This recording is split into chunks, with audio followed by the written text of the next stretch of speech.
नमस्कार दोस्तों। आज हम जो बात करेंगे ब्रांड मेगा एम्पायर के बारे में। इसमें आज हम कंपनी लेंगे पीएनजी। यह कंपनी का जो रेवेन्यू है करीब 6.8 लाख करोड़ रुपए। कंपनी जब शुरू हुई थी तो करीब साबुन और कैंडल बनाने का काम करती थी और आज यह दुनिया में करीब 500 करोड़ इसके जो है कस्टमर है। और इसके जो है Pantene, Ariel, Pampers, head and shoulders, इसके जो कुछ ब्रांड है जिसका मालिक जो है पीएनजी है। और पीएनजी जो है दुनिया का सबसे बड़ी कंज्यूमर गुड्स कंपनी है। भाई साहब, 500 करोड़ जो है इसके कस्टमर हैं। दुनिया की करीब 5 अरब आबादी, टोटल 7 अरब आबादी है और 7 अरब में से 5 अरब इसके जो है कस्टमर हैं। तो सोचिए कितनी बड़ी कंपनी कहाँ है। और इसकी जो शुरुआत है 1837 में अमेरिका के सिंसिनाटी शहर में एक विलियम प्रॉक्टर और जेम्स गैम्बल, ये तो है जो लोग हैं, इन लोगों ने इसकी शुरुआत की थी। और इसकी जो है आज जो रेवेन्यू है करीब 6.8 लाख करोड़ तक पहुंचा दी है। दोस्तों, आज हम इसकी चर्चा क्यों कर रहे हैं? क्योंकि आज जो है कंपनी ने भारत में ऐलान किया है कि वह 300 करोड़ रुपए का निवेश करेगी।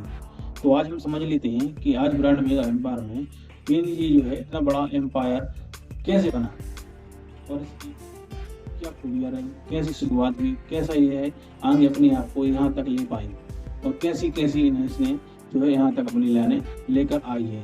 तो इसके बारे में हम पूरी जानकारी बिल्कुल एक एक पॉइंट के हिसाब से समझेंगे। तो दोस्तों, इसकी शुरुआत होती है इंग्लैंड से और इंग्लैंड में जो है विलियम प्रॉक्टर रहते थे। तो दोस्तों, हुआ क्या कि इंग्लैंड के एक शहर में विलियम प्रॉक्टर रहते थे और वहाँ पर जो है उनकी जो है गर्म कपड़ों की दुकान थी। और 1832 में विलियम की दुकान में एक रात चोरी हो गई और चोरों ने दुकान तो लूट ही ली और लूटने के बाद उस दुकान में आग लगा दी। और जब सुबह हुई और विलियम अपनी दुकान पर पहुंचे और उन्होंने जब देखा कि यहाँ तो सब खत्म हो चुका है, तो उन्हें बहुत ज़बरदस्त झटका लगा कि उनकी जो है रोजी रोटी का जो जरिया था वो जो जड़ गया और बिल्कुल जो है उनकी जो है हालत बहुत ही ख़राब हो गई। तो तब उन्होंने फैसला किया कि अब वह जो है इंग्लैंड में नहीं रहेंगे, अब वह जो है इंग्लैंड को छोड़ देंगे। इस तरह जो है 1832 में अमेरिका आ गए और अमेरिका की सिंसिनाटी शहर में रहने लगे। वहाँ पर भी जो है वह जो उन्होंने अपना जो है कैंडल का बनाने की दुकान शुरू कर ली। वहाँ पर भी उन्होंने जो है कैंडल बनाने की दुकान शुरू की और वह जो है अपना काम चालू किया वहाँ पर अमेरिका पर जाके। अमेरिका में वह जाने के बाद वह उनका काम जो है थोड़ा अच्छा चलने लगा। और इसमें अब फिर दूसरे शख्स आते हैं इस कंपनी के जिनका नाम था जेम्स गैम्बल। यह शख्स भी जो है अमेरिका आने की कहानी जो इनकी है वो भी कुछ ऐसे ही है। जब ये 1819 में आयरलैंड में रहा करते थे तो आयरलैंड में क्या हुआ कि भयानक सूखा पड़ा और वहाँ की जो फसलें थी वह बर्बाद हो गई और लोग जो है भूख से मरने लगे। तब गैम्बल को लगा कि क्यों ना अब इस देश को छोड़कर किसी और देश में जाया जाए। तो वह भी जो है आयरलैंड को छोड़कर अमेरिका चले आए और अमेरिका में वह भी जो है सिंसिनाटी शहर में आके बस गए। पर जो है सर विलियम फॉक्स जो है इंग्लैंड से थे और जेम्स जो थे गैम्बल आयरलैंड से थे। और जो विलियम थे उनकी दुकान में चोरी हो गई थी और गैम्बल जो थे आयरलैंड से जो गैम्बल जो थे आयरलैंड से आए थे उसकी वजह थी कि वहाँ पर अकाल पड़ रहा था। और जब दोनों ने मिलकर पीएनजी की जो है शुरुआत की थी। अमेरिका में जब दोनों आने के बाद अपना कारोबार शुरू किया तो विलियम जो है करीब कैंडल बनाने का व्यापार करते थे और जो गैम्बल जो है साबुन बनाने का बिजनेस करते थे। और दोनों के जो बिजनेस थे वह जो है छोटे थे। दोनों के छोटे बिजनेस होने की वजह से होता यह था कि उनकी जो कच्चे माल की लागत थी वह ज़्यादा पड़ती थी और उनकी जो कमाई होती थी वह कम होती थी। तो दोनों ने जो है बिजनेस के लिए एक कॉमन एग्रीमेंट की ज़रूरत पड़ी थी, वो थी जानवरों की चर्बी। तो सिंसिनाटी में यह आसानी से मिल जाती थी। तब अमेरिका के इस शहर में सूअरों के मांस का बिजनेस जो है तेजी से बढ़ रहा था। तो कई लोगों ने सोचा कि सिंसिनाटी को फार्कोपोलिस भी कहते थे। उसी दौरान जो है उनके ससुर थे इन अलेक्जेंडर नारिस। तो उन्होंने कहा कि क्यों ना भाई कैम्बल और विलियम दोनों जो है पार्टनरशिप कर लें और अपना जो है बिजनेस को और भी ऊंचाई तक क्यों ना ले जाए। और जो है दोनों की पत्नियां जो थीं वह भी जो है आपस में बहनें थीं। इस प्रकार जो है दोनों ने 31 अक्टूबर 1837 में दोनों ने मिलकर एक कंपनी बनाई और जिसका नाम रखा PNG। तो इस तरह से जो है PNG की कंपनी की नींव रखी गई और यहाँ से 1837 से कंपनी ने अपनी शुरुआत जर्नी जो है चालू की। और फिर जो है दोस्तों, आप सबको भी मालूम है कि वर्ल्ड वार छिड़ गया और वर्ल्ड वार छिड़ने के बाद जो है बहुत सी कंपनियां जो है घाटे में चली गई, बंद हो गई या फिर जो है बिक गई। मगर दोस्तों एक बात है कि PNG जो है इसका प्रोडक्शन ना तो कम हुआ बल्कि इसका प्रोडक्शन जो है बढ़ता और गया और दोनों के साथ मिलकर बिजनेस करने से दोनों को फायदा भी अच्छा हुआ और जल्द ही दोनों की जो प्रोडक्ट थे उसकी जो मांग है अमेरिका के दूसरे शहरों में भी बढ़ने लगी। इसमें जो है कैंडल सबसे ज़्यादा बिकता था क्योंकि उस समय जो है लाइट वगैरह सब जगह सिटियों में सब जगह नहीं थी, कुछ शहरों में थी बड़ी में, मगर छोटे शहरों में नया के बराबर थी। तो उस समय जो है कैंडल का बिजनेस अच्छा चलता था। इस वजह से जो है कैंडल का बिजनेस उस समय अच्छा चलता था और साथ ही जो साबुन है, साबुन उस समय ज़्यादा कंपनी कंपटीशन जो है ज़्यादा नहीं था और ज़्यादा कंपनियां भी नहीं थी और कंपटीशन कम होने की वजह से इसमें जो है इनकी जो है मोनोपाली थी। तो समझ लीजिए कि इनका जो है माल बहुत तेज़ी से बिकता भी था।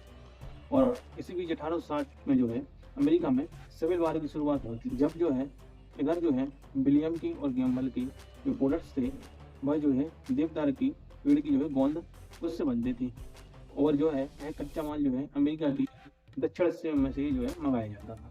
और जो विलियम थी और गैम्बल के जो बड़े बेटे थे तो दोनों जो बड़े हो गए थे तो इन्होंने जाकर यह किया कि अमेरिका की जो दक्षिण हिस्सा था न्यू ऑरलियंस उसमें जाकर बड़ी मात्रा में देवदार की गोंद की जो है खरीदी कर ली।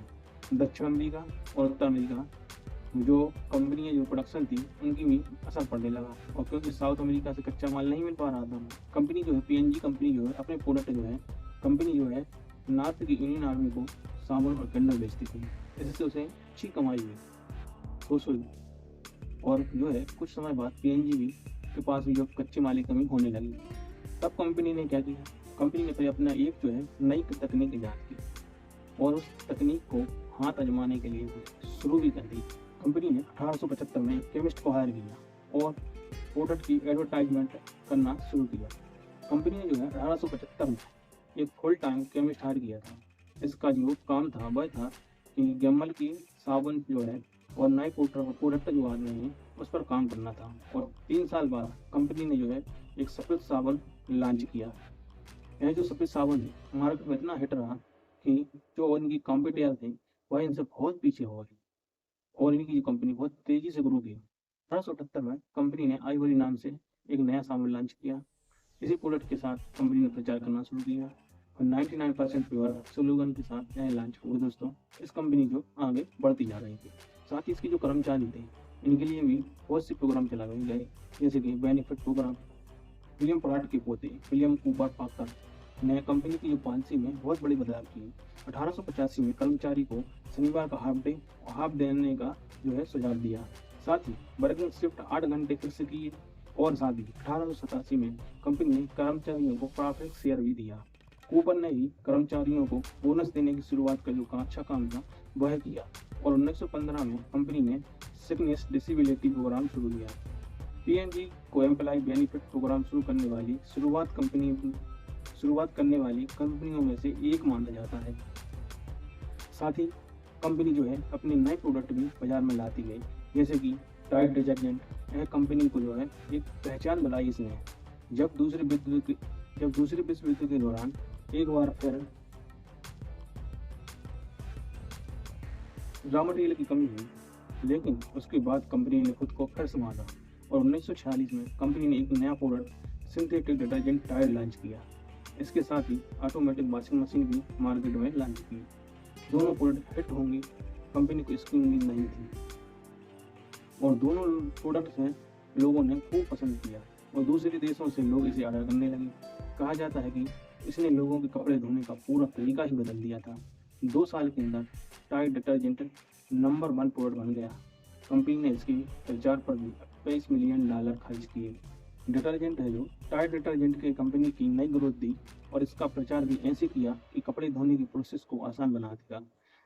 कंपनी ने खुद को हाइजीन और टॉयलेट रीजन के बिजनेस में स्थापित कर लिया।